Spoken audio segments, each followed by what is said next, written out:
Hi guys, so today we are going to upcycle this glass bottle. We are first going to make a base color. I really like purple, so we are going to go with purple. We are now going to apply the base coat directly to the bottle. We are not covering the whole bottle because I really like its transparent properties. So we are just going to cover the middle portion of the bottle with the base coat. We are now going to decorate a bottle with the clay. Honestly, I am using this colored clay for the first time and my experience has been really great. The clay is very light in nature and very soft. You really get lost in this whole process. It is so satisfying and fun to do.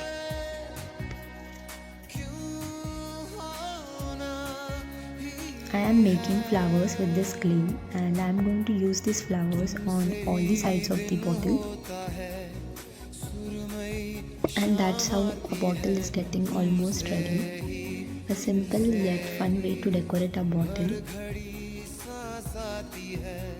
Do let me know how you like this one and thank you for watching.